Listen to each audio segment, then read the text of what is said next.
How's everyone? You fine? Great, wonderful. Uh, okay. I don't hear any objections, so I guess everyone's fine. That's good enough for us.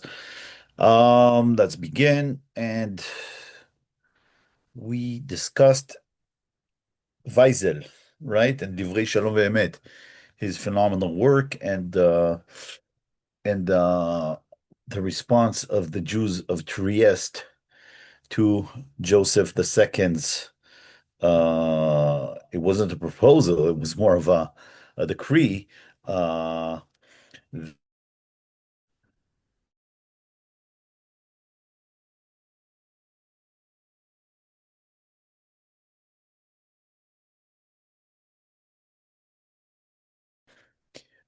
and also had a very, or could have, uh, what some considered a, a considerable or a meaningful impact on Jewish education. Others could perceive it as devastating, of course.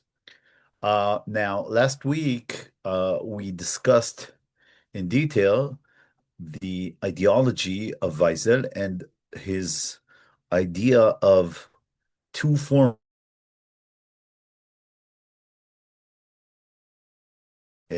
in the sense of it's not revelation as if or in the form of a Torah, of a divine decree. And we said, yeah, we have the particularistic form, which is the Pentateuch, the five books of Moses, or the Bible,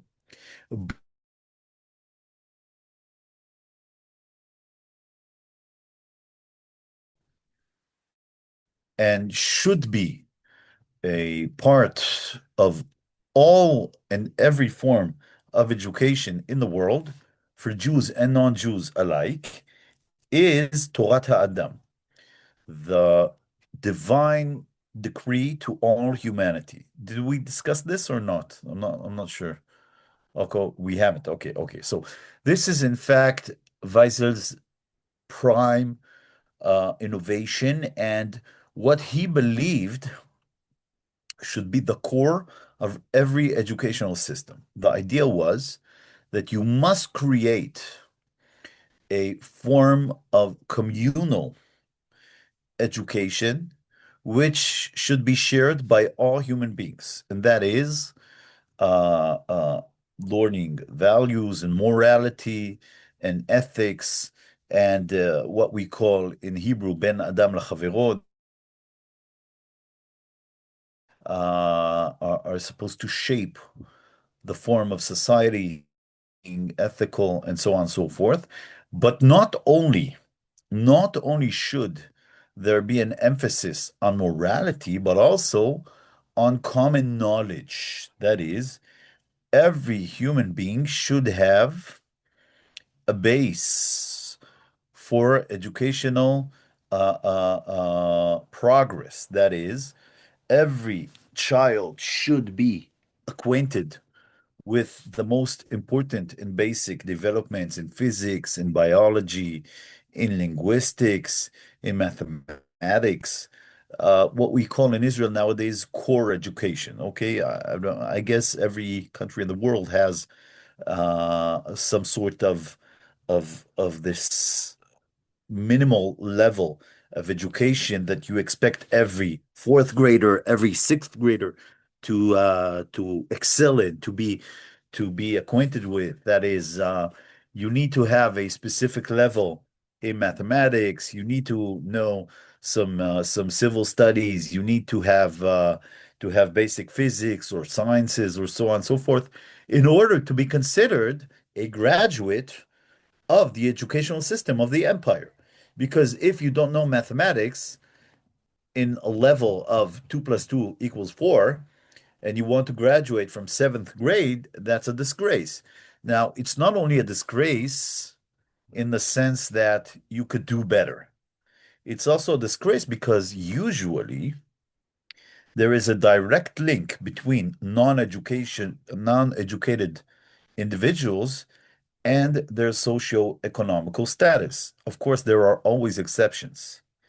Okay, you can always hear about a millionaire who has no knowledge and I don't know what happened. He was kicked out of school at the eighth grade and then he made a fortune. I don't know what. But let's face it, statistics don't lie. And throughout the world and throughout history, we know that people that have knowledge have power. Okay.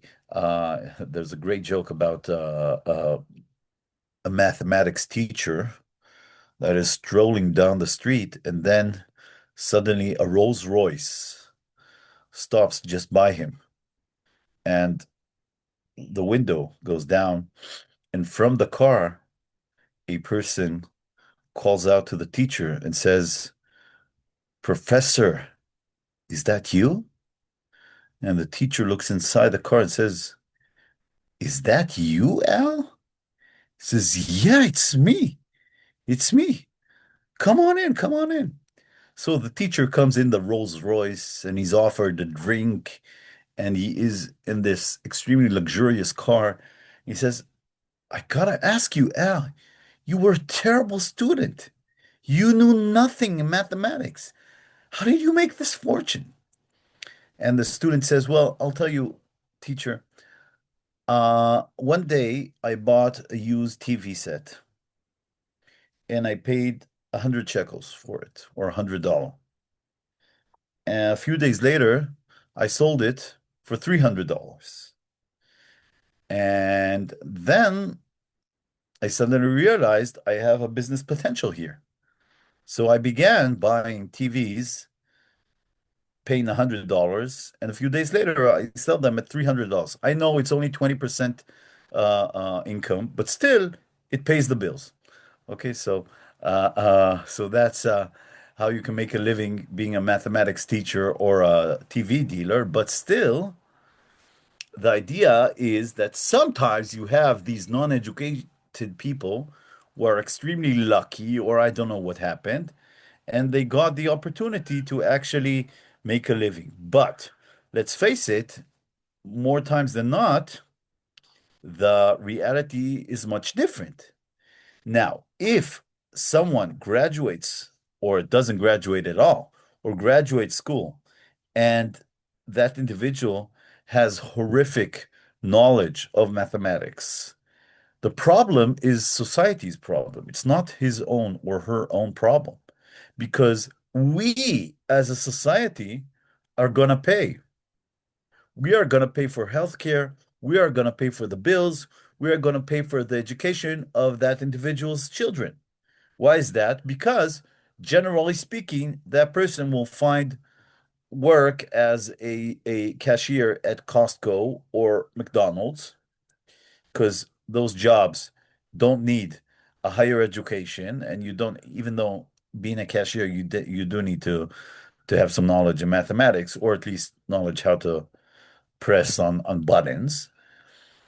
But that means that that individual's income will not be enough, will not suffice in order to build municipality buildings or pave roads and so on and so forth. And other people will have to pay via their income taxes or other taxes in order to make that individual's lives a bit better. So the idea is that if you elevate the education of each and every individual, you also help society. Of course, you help that individual and their family, but you also contribute to society in general. So we discussed this dilemma, and now we can understand that what Weisel says actually is if you want to be a good Jew, if you want to have a nice second floor of your identity, you need first of all to have that first floor. You cannot be a parasite. You cannot suck society's blood and expect to be looked upon, looked up to, and expect to be someone that has a good status in society and expect to be considered as a contributor and fruitful individual because you won't be such an individual. You will be a stone that is tied to society's neck. You will drag everyone down with you. So being a good Jew, first of all, means being a good citizen, means being someone that is contributing, means being fruitful, being productive. And in order to be such an individual, you really have to have this basic layer of education. You have to know your math, you have to know sciences, and so on and so forth. So that was Weisel's prime idea. First layer, Torah Adam, the Torah of humanity. Second layer, Torah Yehudi, Torah Moshe, the books of Moses. Okay. So if we can try and frame this decree, the tolerance patent by Joseph II, in theological perspectives, according to Weisel, Weisel would claim that this is in fact a divine revelation. By the way, we need to understand this form of expression, divine revelation, vis-a-vis the whole idea of enlightenment. I discussed this, I think, a week or two ago, right? That enlightenment was perceived in the late 18th century as some form of divine revelation. So the idea that you have a higher institution or a higher monarch not only allowing you to earn an education, but also ordering you to obtain a higher level of education, in itself, that should be considered as divine revelation. That is how God sends his messengers to elevate society and to elevate each and every one of us as individuals within a communal form. So Weisel not only understands the tolerance patent as a nice and pleasant and positive a decree by the emperor, but in fact, he perceives the emperor here as having a divine messianic role of allowing humanity to leap forward into an age of enlightenment that will inevitably, according to Weisel, pave the way for the second floor for another divine revelation, reviving the Torah, reviving the religious values of Judaism in a correct and non-perverted form. Okay, so far? Right, great. Okay, let's take some guesses. How do you think Weiss's idea were were accepted by the general Jewish society? I would say badly. Oh, wow, Jordan. Why would you say so? uh, General guess based on how people tend to take really revolutionary ideas that come out of thin air Right, based on the complete transformation of everything. right. I guess there's an English a phrase for that. I think it comes from English, but in Hebrew, it was a famous book, Mi Zista Gvina Sheli, who moved my piece of cheese, right? How do you say it in English? You know what I'm talking about? I'll find that. It's a very famous book that exactly discusses the fear of fear people have of of changes. Okay, Spencer Johnson composed a book called "Who Moved My Cheese?" It's a motivation book. Yeah, I'll show it to you. There we go.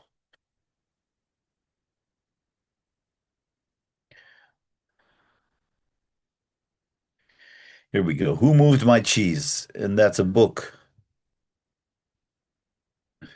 An amazing way to deal with change in your work and your life.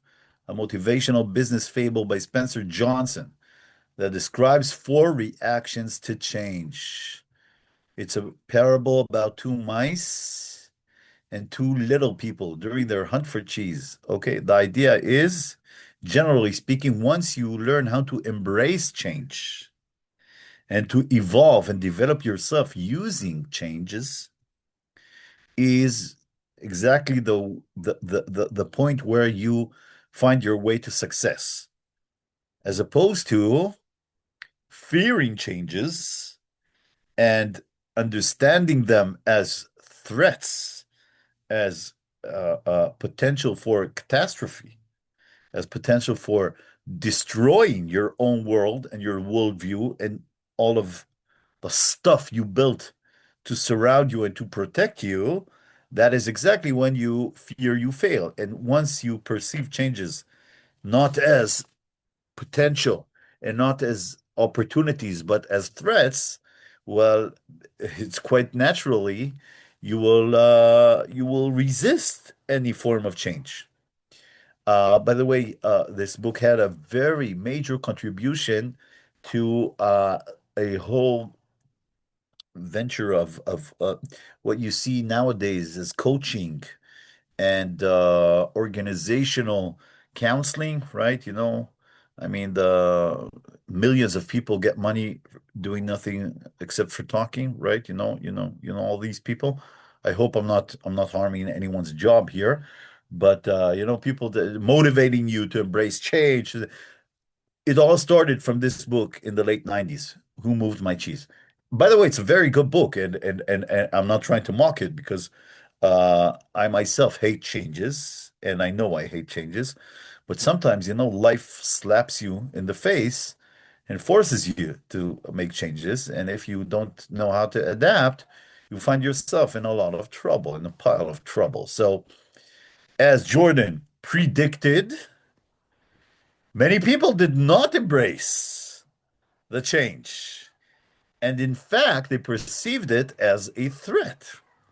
Moreover, they identified the threat with Weisel. Now, it's much easier to target Weisel as an enemy rather than to target the emperor. Okay? Because, targeting the emperor might result in finding yourself in a prison cell or even worse. Whereas targeting Weisel will only make you a hero within your own circle of society.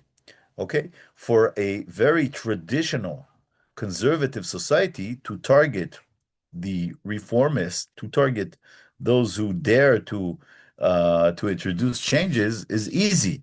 But to target the emperor is a very difficult task. So what happened was that Weisel became the whole symbol of the tolerance patent in some religious circles, Jewish religious circles, of course, despite the fact that he had nothing to do with the whole idea. He only wrote his opinion to the Jews of Trieste, where he suggested they embrace this imperial decree. He wasn't consulted with when writing this decree. He wasn't part of the committee. He had nothing to do with the tolerance patent to begin with. But in some specific rabbinic circles, Weisel became the enemy.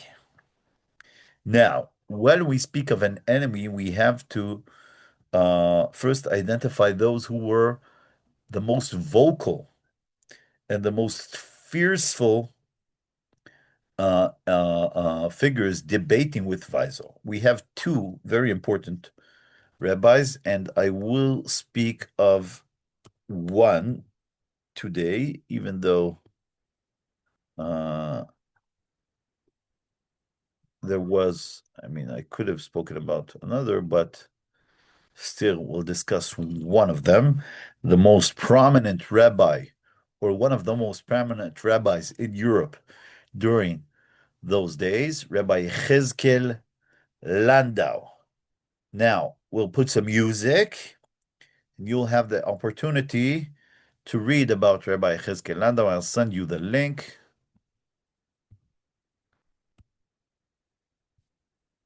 And we'll all get a better sense of, wait, what did I do?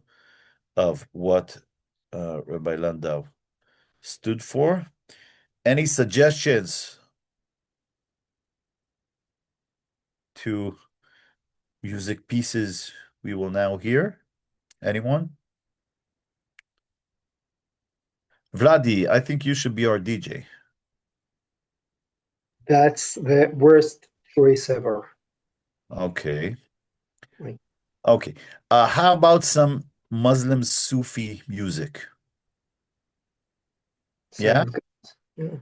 Yeah. Yeah. You don't know if it sounds good. You will in a moment. Okay. The name sounds good at least. Yeah, yeah. Okay.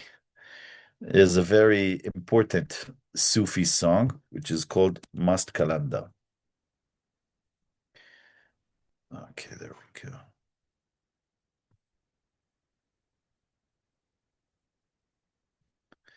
Okay, Sami Yusuf is quite a hero. You can see that his Mast Kalanda in London got 56 million views.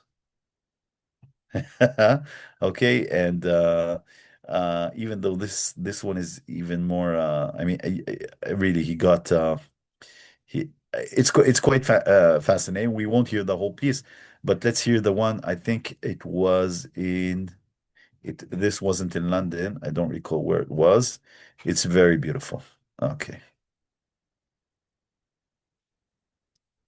דירה חדשה במיליון שקלים מתחת למחיר השוק, אמנם נשמע לכם כמו חלום, נכון? אבל זה מתגשם כאן בשוק. Wait, can you hear?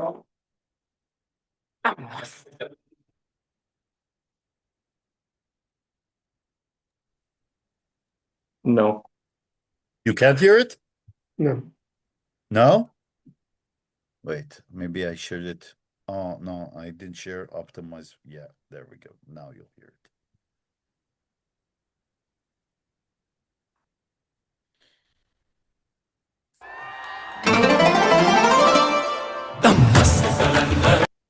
What did I do? Sorry.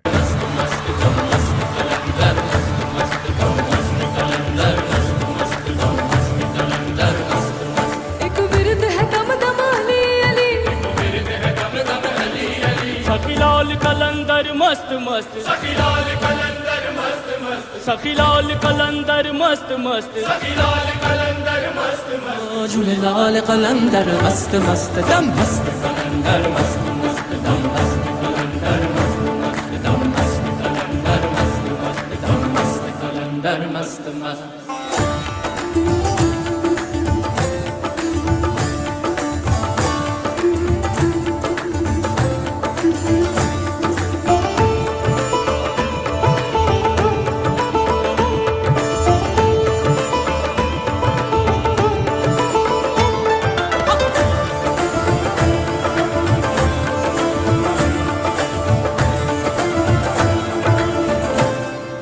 रब ने किन्ने शान बनाए रब ने किन्ने शान बनाए बेकरमाते कर्म कमाए बेकरमाते कर्म कमाए तेरा भी तेरे दर पे आए कौन गरीबी खाली जाए इको वेरे दह दम दम अली अली इको वेरे दह दम दम अली अली सखीलाल कलंदर मस्त मस्त सखीलाल कलंदर मस्त मस्त सखीलाल कलंदर मस्त मस्त सखीलाल कलंदर मस्त मस्त झूलेलाल कलंदर मस्त मस्त दम मस्त कलंदर मस्त मस्त दम मस्त कलंदर मस्त मस्त दम मस्त कलंदर मस्त मस्त दम मस्त कलंदर मस्त मस्त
है दम दम अली अली देखो मेरे दिल है दम दम अली अली सखी लाल कलंदर मस्त मस्त सखी लाल कलंदर मस्त मस्त झूले लाल कलंदर मस्त मस्त दम मस्त कलंदर मस्त मस्त दम मस्त कलंदर मस्त मस्त दम मस्त कलंदर मस्त मस्त दम मस्त कलंदर मस्त मस्त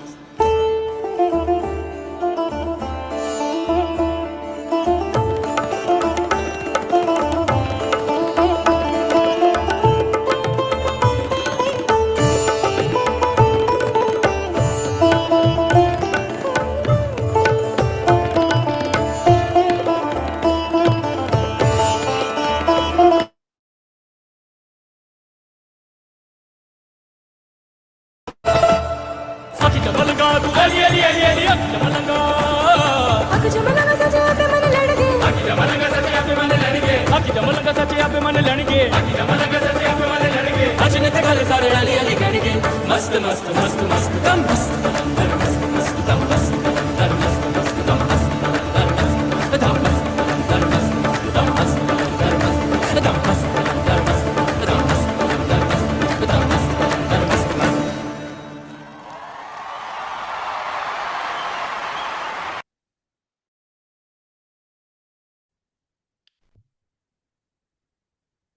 Huh? What do you think about the song?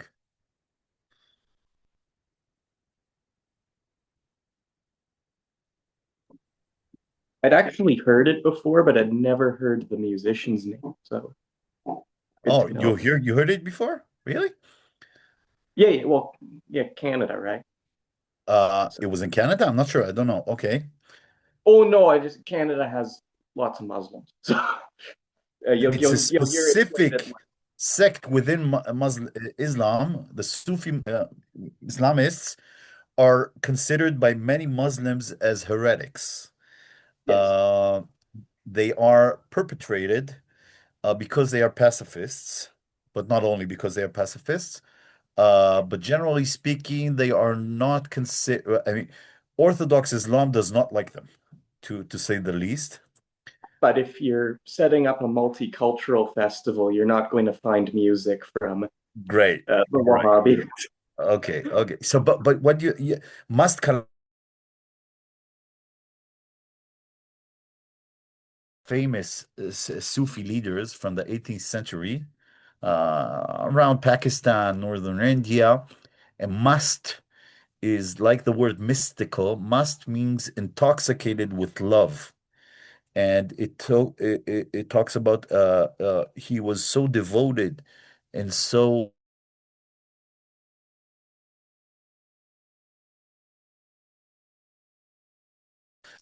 with love to God, and that's why the song is built like a mantra. You can hear the evolving nature of the song as something that is going higher and higher into less and less. Uh, you know how they dance with their heads spinning around? You know what I'm talking about? They're also Sufi. That's another form of intoxication because if you try to turn yourself around that fast for minutes and minutes and minutes, you get completely detached from reality. That's a main aspect of Sufi Islam. That is to get fully encapsulated in the abundance of God, and that they always seek forms of detaching themselves from reality. By the way, they also use drugs for this. Not alcohol, of course, because they're not allowed to use alcohol, but they do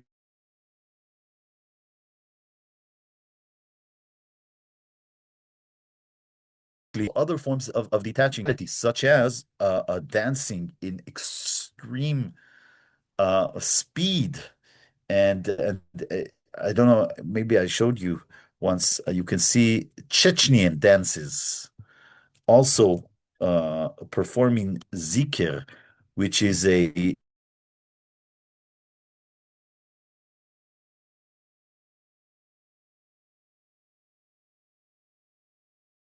remembering God, but also they are Sufi. You can see it's very different, but it's also just look at how intoxicating it is. Just a moment. בבקשה. מזדה CX-5, 0 קילומטרים, בהצעה מיוחדת לזמן מוגבל. כאב ראש חזק? אופטלגין טיפות, ומהר. אופטלגין טיפות חדש, חזק בכאבים חזקים.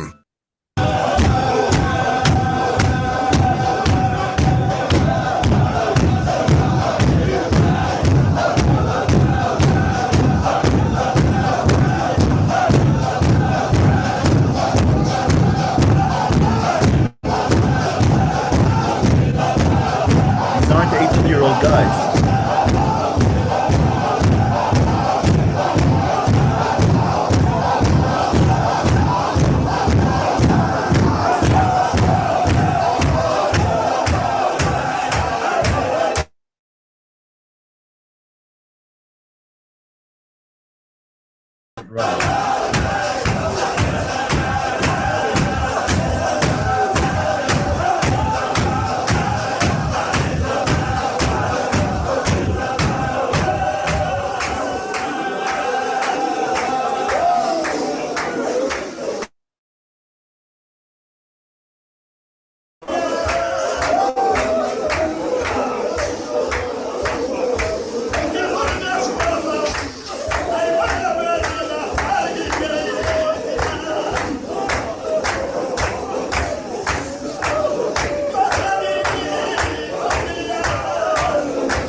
Does it make you want to jump inside and be part of it? I mean, it's quite powerful. I mean, it's wow, it's mind-blowing. Only me?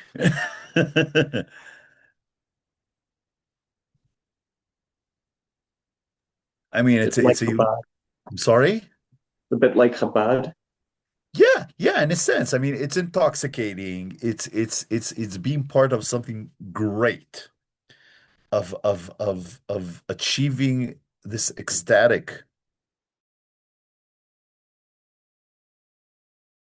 freak sense of outside of oneself.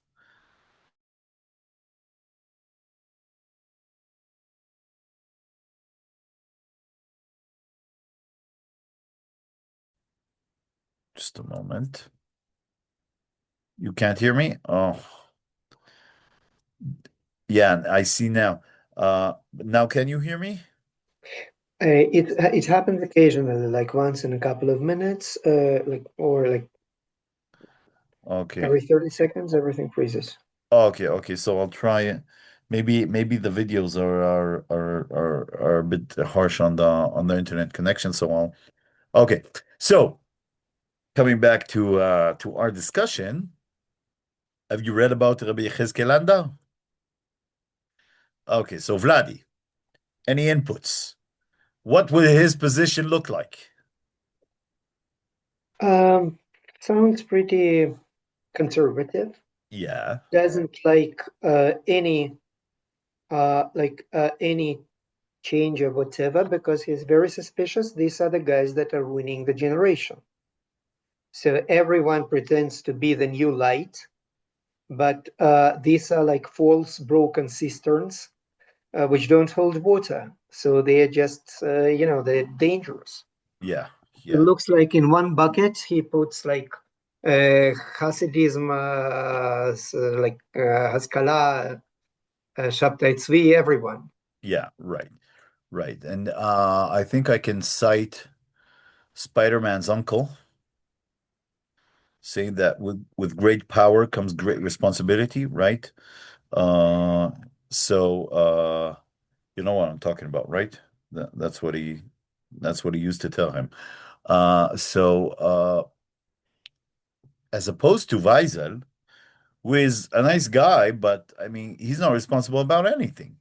He's a scholar, an independent scholar nowadays, we would call him, that just, I don't know, wanders around. He got hired by Moses Mendelssohn to write part of his quintessential commentary on the Torah. He also authored a few books, but he was never a rabbi of a community, of a congregation, as opposed to Rabbi Yechezkel Landau, who was rabbi of Prague and considered perhaps one of the, if not the most important rabbinic figure and rabbinic authority in all of Europe, at least in Central Europe. Okay, he has a responsibility. Okay, he has hundreds of thousands of Jews looking up to him and wishing to hear from him and to get some guidance in these turbulent times. So it's up to him to take the gamble. Weisel will never be considered as accountable. Okay, if things go south, no one will remember Weisel. It's not his problem, but Rabbi Cheskel Landau is responsible for all of these hundreds of communities throughout Europe who will suffer the consequences of the emperor's new decree. Now, we do have two famous sermons, one specific sermon where Rabbi Landau directly opposes Weisel's ideas. Now, he is extremely smart. Of course, he doesn't need my recommendation. We all know he is very smart. But within this very difficult sermon for him, I guess this is a sermon he never wanted to give to begin with. He needs, on the one hand, to express his gratitude to the emperor, because the last thing he needs is that someone will come to the emperor or to any other level of hierarchy, of imperial hierarchy, and tell him that this rabbi is opposing you and is talking in front of the public, opposing your ideas. He can't do that, of course. So he needs to express his great gratitude to the emperor on the one hand, but on the other, he needs to vehemently object the whole idea of allowing external powers to have any influence on the Jewish educational system. So how can he do this? How can he square the circle? How can he achieve in one sermon a very potent and vocal opposition to Weisel, while at the same time being or expressing gratitude to the emperor? Now, he does so in a very clever way. Just see if I can find it.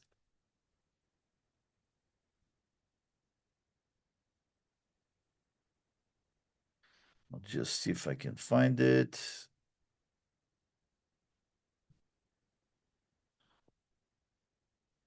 Moment.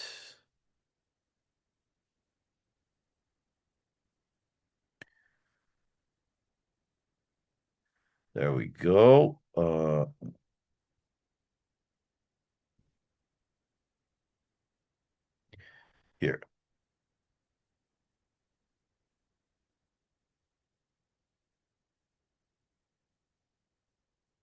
Okay, here, now I can find it. Okay, I'll share my screen.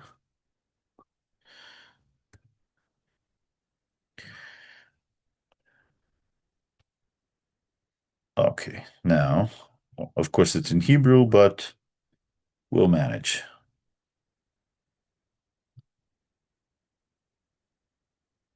Okay. Can you see my screen?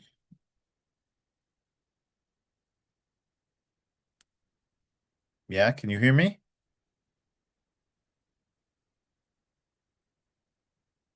Okay, can you hear me? Can you see the screen? Because I didn't see you. We were, but now we don't see the screen, but we can hear you. Yeah, because I turned it off. Okay, just wanted this to be sure that you can hear me. Okay, so Hesped Rabbah, this is it was a eulogy for a very famous rabbi. We don't need to read this because we just need to skip a few pages here.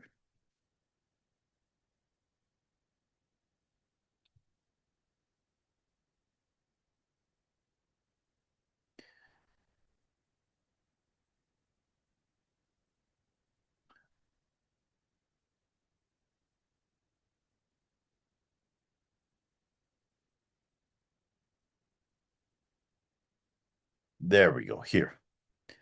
וגם ביטול תורה, אוקיי? בפרט עכשיו שערורייה גדולה באה לעולם. A horrific controversy has come. שעמדו אפיקורסים וכתבו בספר אשר לא ניתנו ממש רשות להזכירם בשום מקום. Some heretics wrote a book that we are not allowed even to mention. והיינו שבחרו בני ישראל תורת אדם ולא תורת אלוהים ומחזיקים תורת אדם. That is, that the people of Israel chose the Torah, the book of humanity, and not תורת אלוהים, and not the Torah of God.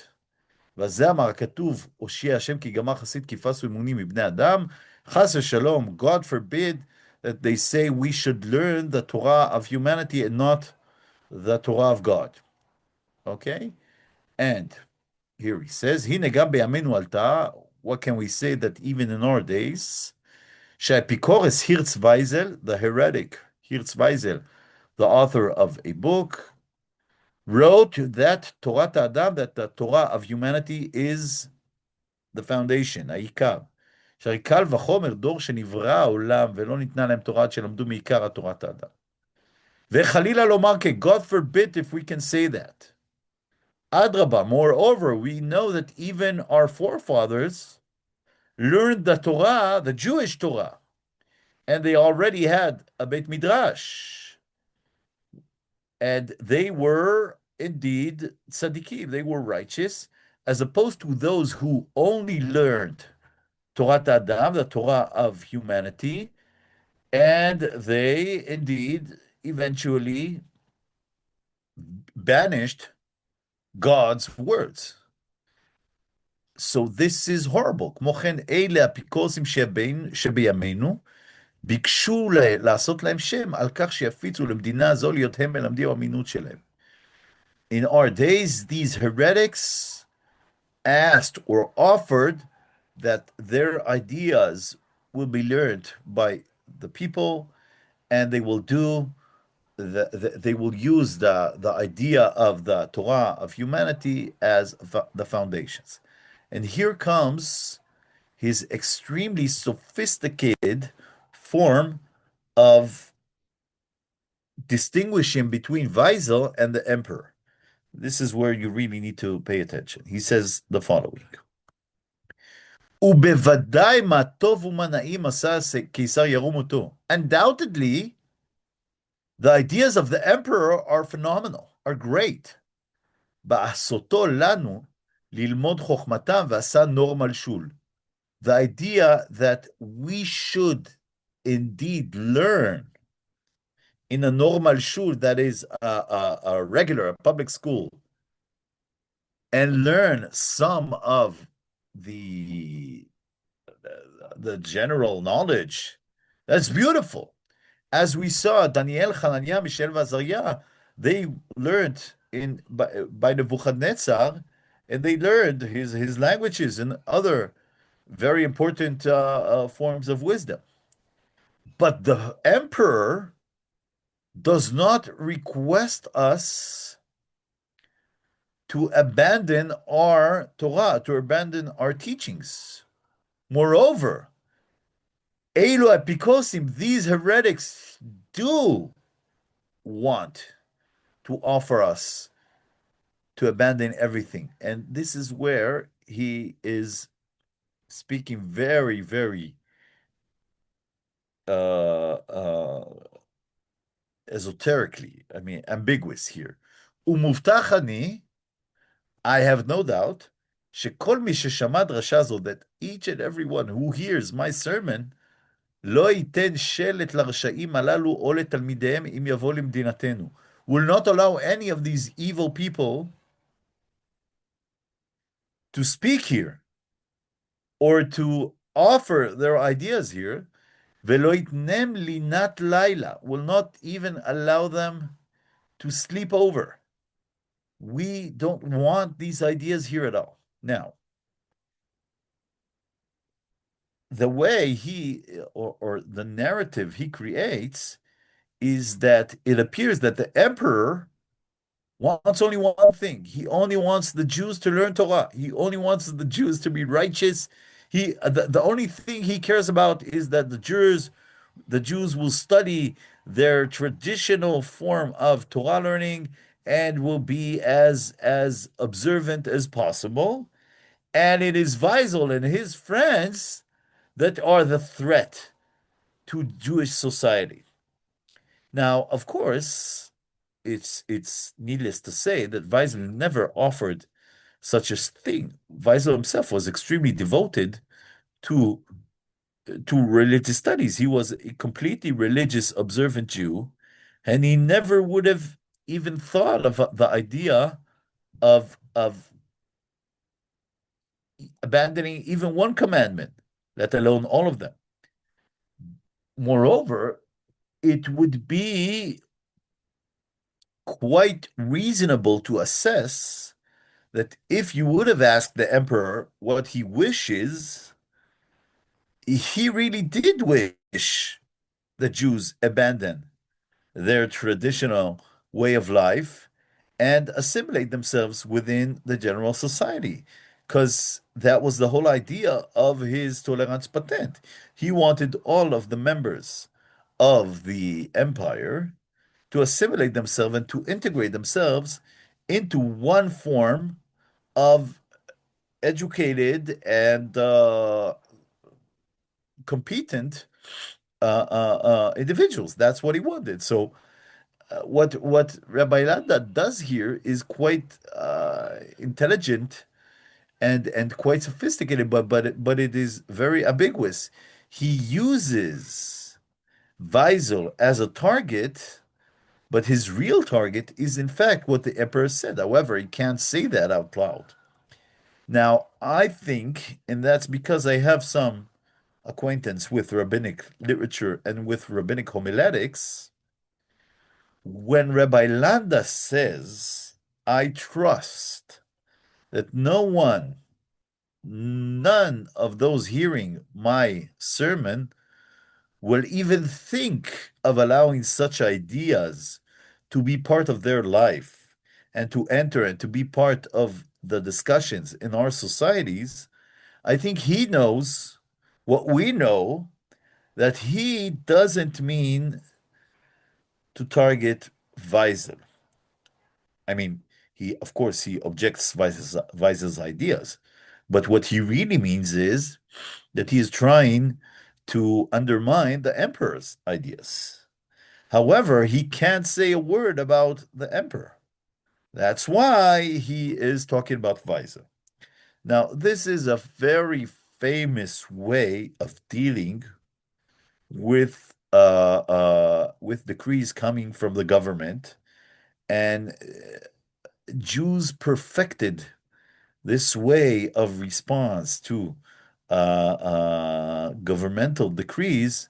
It's like a joke in Hebrew. It says either in Hebrew you say "O she'aparitz yamut" or "she'akelev yamut," meaning Someone will die soon, be it the emperor, be it the messenger of the emperor, be it the emperor's dog. I don't care. But if we take a deep breath and if we manage to hang in there for a few years, for some time, then we'll be able to overcome this horrific idea. How will we do it? By the way, the classical form is, of course, I don't know, I think in Canada it's the same thing as here in Israel. What's the best way to make sure that no law will ever get implemented in any way, shape, or form? The best way. Have it discussed in committee. Of course, create a committee. Of course. And not only a committee, you first of all have to have a committee to discuss the law. Then you have to create a committee on how to implement the previous committee's recommendations. And then you need to have a committee that will review and revise the previous committee's recommendations and get them implemented better. And by the end of this process, you already have a new government with new laws, and everyone forgot about everything. That's the best way. I mean, committees, it's such a magical word, right? I mean, every bureaucrat in the world knows that having a committee is by far the best way modernity contributed to human progress. That is by preventing it. You create a committee and then you discuss it and you discuss it and you discuss how to discuss it. Uh, uh, it's the best way. So I think what Rabbi Landa fears is not the emperor, because now you have one emperor and tomorrow you have another emperor. However, what he really fears is the precedent of having Jewish leadership accepting publicly the idea of reformations within Jewish education, embracing changes offered by the emperor, and thus even possibly hastening their implementation. Because once you, I mean, just for an example, okay, take almost every city in North America nowadays, or even Europe, okay, have a horrible drug problem, right? I mean, I don't know how it is in Toronto today, but take Chicago or take New Orleans or take every town in California. You know what I'm talking about? Okay, druggies all over the place. Philadelphia, Baltimore, whatever. Okay, you have druggies all over the place, and narcotics. I mean, the situation is really bad. Okay, in some places, Frankfurt the same, Berlin, Hamburg. Oh, so you live in a small city and it's a problem. Okay, the opioid crisis, of course, and the opioid epidemic is horrific. It's also in Canada as bad. The Canadian government is worsening it by handing them out for free. Oh, exactly. Now, just let's think about it. If the government has this amazing idea, they will invent a drug that will actually help people and stop their addiction to opioids. Just, I don't know, maybe someone will invent it. Some would say there is no money to earn because fentanyl is very cheap and it's very powerful, so people will always buy it. So why on earth would they buy a drug that will stop their addiction? Okay, but let's say your town buys 10 tons of a drug that will reduce opioid addiction by 90%. Okay, you can have not 10 tons, you can have 1,000 tons. But if those addicted will not cooperate in this project, then you'll get stuck with 100 tons of drugs and no one will use them. The only way you can actually make a change is by convincing those who are addicted and those who are affected by this epidemic to think for a moment, to revive their lives, and to get hooked off their opioids. Now, the problem is the real reason why people go to the opioid to begin with is because they're not satisfied with their life. I mean, if they had a good life beforehand, usually they won't go to the opioids. Okay, why do they go there? Because they have financial problems, they have problems in school, they have problems with the family, they have problems with the children, and mortgage, and so on and so forth. So that's where it all starts. And for someone to embrace the project the town offers, it not only means that they need to get off their addiction, it also means they have to take responsibility for their lives. And sometimes that's even harder than actually getting off the drug. But if you don't convince them that they have a life outside the drug, that there is potential for rehabilitation, there is potential for actually getting their life back, they will never cooperate. Every great project, be it an educational project, be it a financial project, be it a health related project, in order for it to succeed, you need to have the cooperation of the people. I mean, it's goes without saying. Now, once you have a an initial seed of success, let's say you take one neighborhood and you make it clean. And you make it clean in a way that you take people off the streets, you give them housing, you give them jobs, you give them financial benefits, you give them health benefits. That is one way you can actually sell this project to other neighborhoods. You can tell those that are ODing all over the area, look at the fellas in that neighborhood. Don't you want to have what they have? They have housing. They don't need to live on the street. Now we're already in November, coming December. I guess Toronto is cold right now, right? It's already getting cold. Is it already snowing? 6 inches. 6 inches. Okay. So let's face it, living in a cardboard box with 6 inches of snow isn't a nice way to celebrate the holidays, right? Okay, I mean, it's horrible. It's horrible. I mean, I, I, I I feel horrible for these people. And if they see that 2 blocks away, the druggies are now having a warm party, they can eat, sleep, learn, earn a living. That's the only way you can maybe convince someone to participate in this project. Because let's face it, most people who go to the path of the drugs, I mean, they don't want to ruin their lives, but they don't see any light in the end of the tunnel.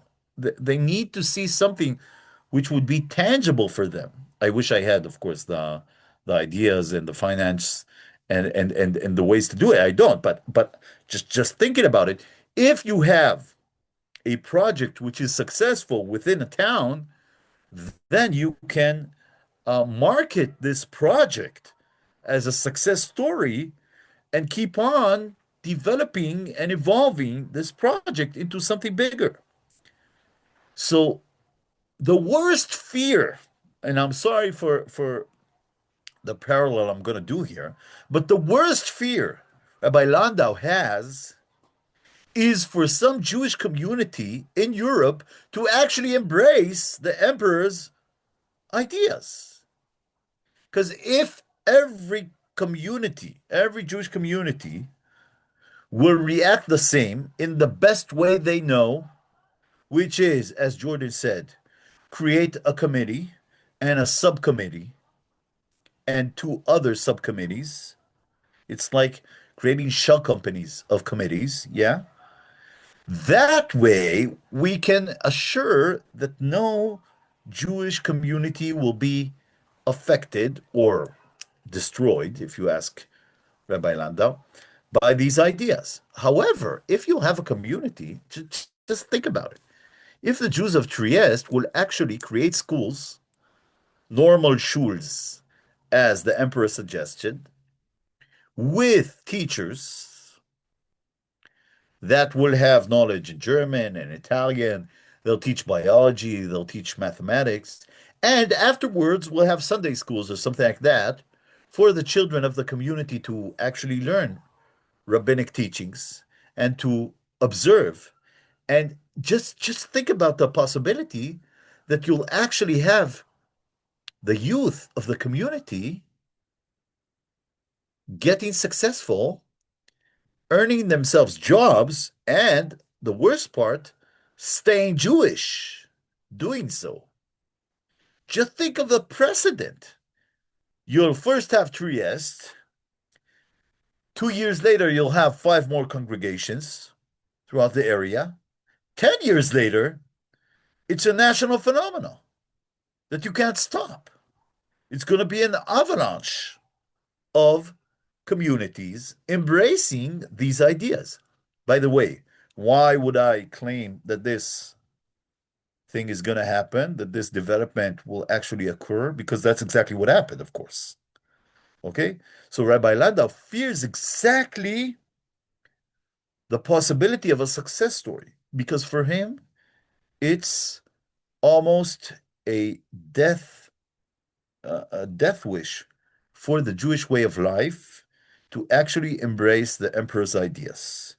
You can do so rhetorically, you can do so by objecting only tiny objections, some few minor reservations, of course, and again creating a committee and creating a subcommittee and then calling for the board to decide, and then having board members, and then having elections, because you always have to refresh the board. And so and the whole process will take 15 years. Eventually we'll have a new emperor and Bali Tzion Goel, as we say in Hebrew. The real problem, and this is where we need to be honest with ourselves, the real problem wasn't math or biology. The real problem was Jewish studies. Because learning math from a non-Jew isn't that problematic. If you create an institution where math teachers will know exactly that their role is to teach math and not to educate and not to be responsible for the religious values or core ideas that the students are confronted with. I mean, it's a minor problem. We can still manage. But if you recall, the tolerance patent also called for all teachers to be graduates of formal imperial institutions, seminars for teachers. And they required all schools to use the language of the state. That is, to teach Talmud in German, in Hungarian, in Italian.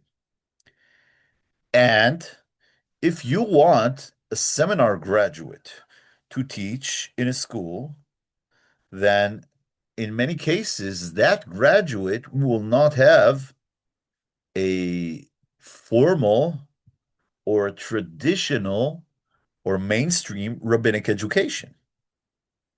Because it's one thing to learn in middle school or high school, It's a totally different thing to earn a diploma from an imperial seminar.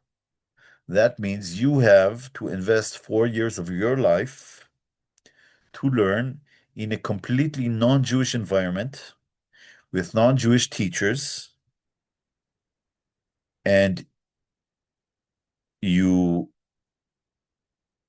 gain this. I mean, you live in a hub of intellectual excellence, which is completely alienated from the Jewish Beit Midrash, the Jewish yeshiva. And what Rabbi Landa fears more than everything is that those teachers will later be responsible for the religious studies. That is to say, namely, I think Rabbi Landa would even prefer having no Jewish studies in schools at all. Let us in the community, let every father teach their son, let the rabbi teach the students at 9 p.m., and not allow any seminar graduate to have 1 minute with the children, speaking to them about the Bible, speaking about the Talmud, speaking about religious ideals, speaking about prayers, speaking about synagogues. That's exactly what he doesn't want. He doesn't care. I mean, he does care, but he can manage the situation of having the kids learn mathematics, biology. Because what harm can 2 plus 2 cause? But once he allows the government to have any holding on the religious studies, on education, the craft of education, that's where he needs to begin to fear for the possibility of him losing control of the schools. And it was very rapid, but that's exactly what happened. Jews began attending non-Jewish schools. First, or at the beginning, it was because they were obligated to do so. And many Jews feared the consequences of not obeying the emperor's rules, okay, the law. But once they saw that you can be a graduate of a public school and still live a Jewish life, be part of the Jewish community, but now you can earn much more.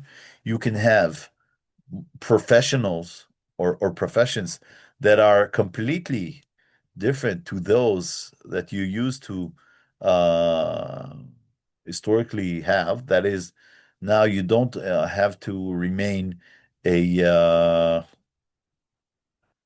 a cobbler or a carpenter or a tailor, but rather or a milk distributor. But now you can actually be a lawyer, you can be a diplomat, you can be a clerk at a ministry or something like that.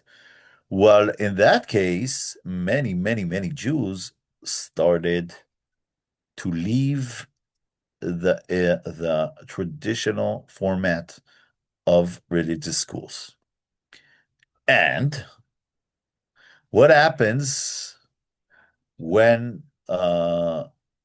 you have a graduate of a general educational system that now sees the rabbi as completely ignorant?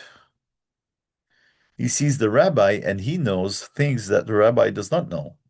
For example, how to read a form. He knows how to speak with the government. He knows how to make money, as opposed to the rabbi of the congregation who knows nothing from his perspective.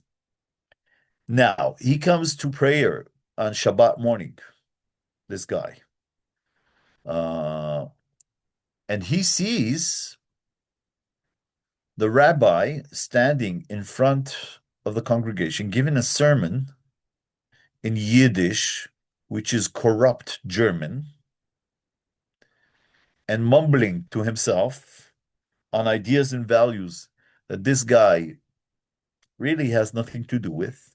And he asks himself, why should I bring my 5-year-old to hear this rabbi? Why can't my 5-year-old come to the synagogue and have the same experience that his neighbor gets when he goes to church? That is, he can hear a concert, using the organ and a nice choir. He can hear a sermon from an intellectual, capable individual speaking about modern, up-to-date values. Why can't my son have that? Now, these guys, I'm not talking about those who converted to Christianity. Because if someone wanted to convert to Christianity, they converted. Okay? I'm talking about someone who doesn't want to convert. They want to be part of the Jewish community. However, now, because they tasted how it feels to be part of the general society, they don't want to feel that when they get back to their synagogue, when they get to pray, they don't want to feel it's a time capsule of 500 years ago. They want to be part of something which is relevant to their lifetime. Just a moment.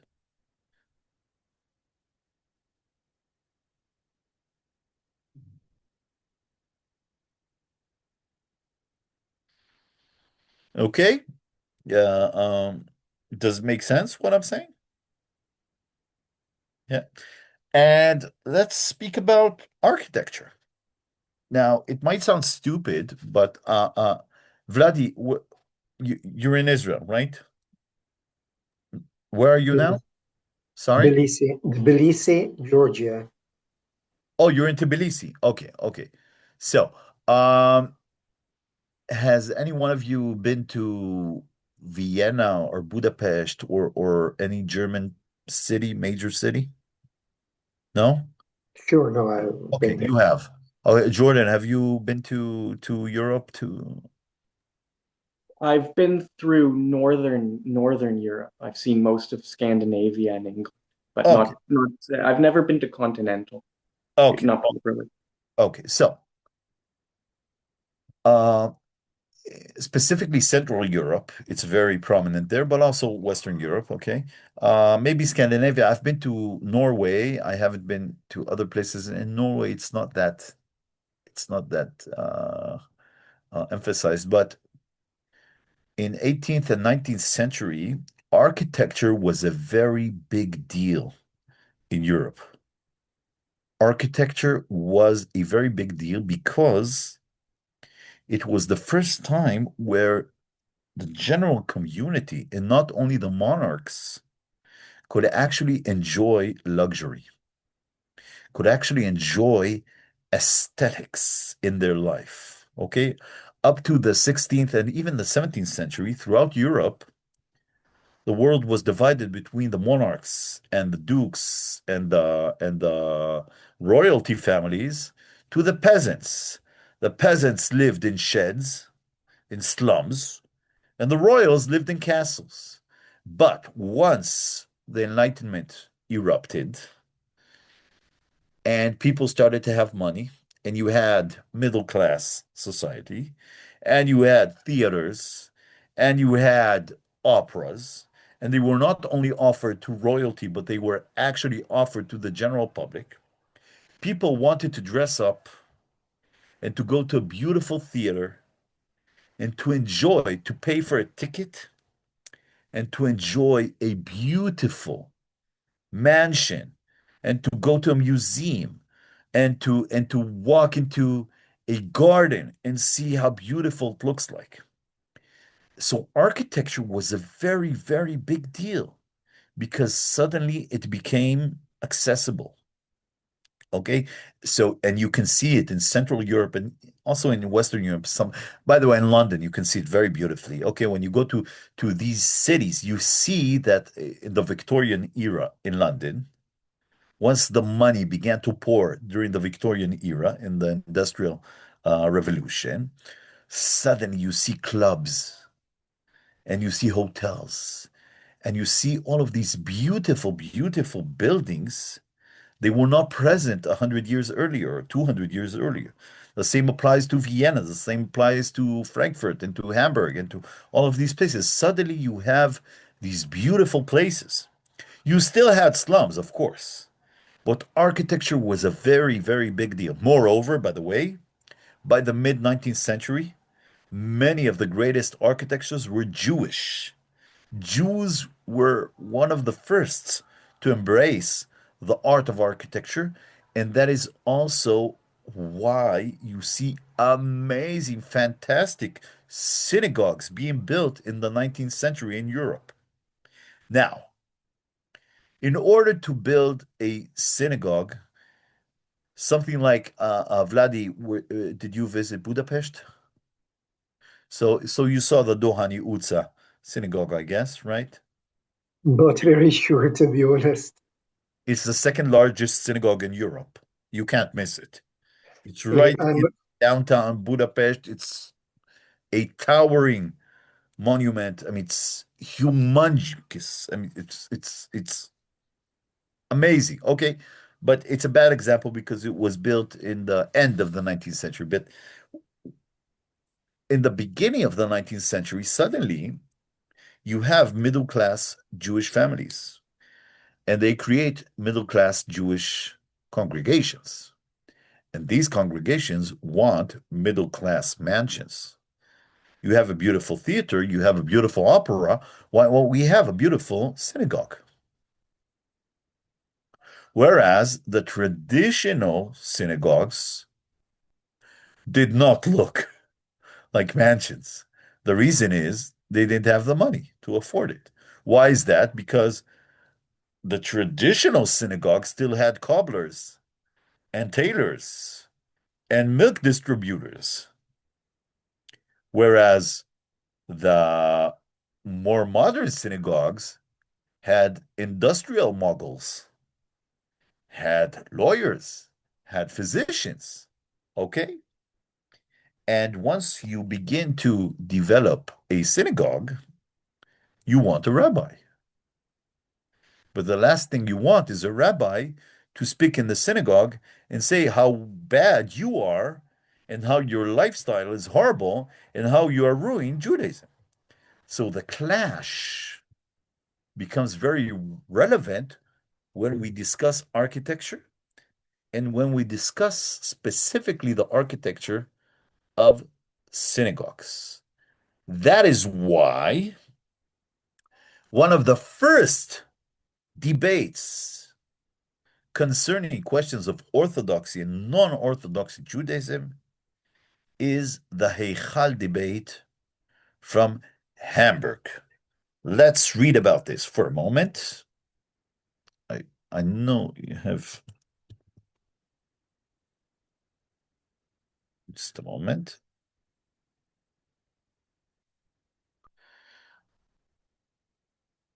Okay, I hope. Oh, it's only in Hebrew.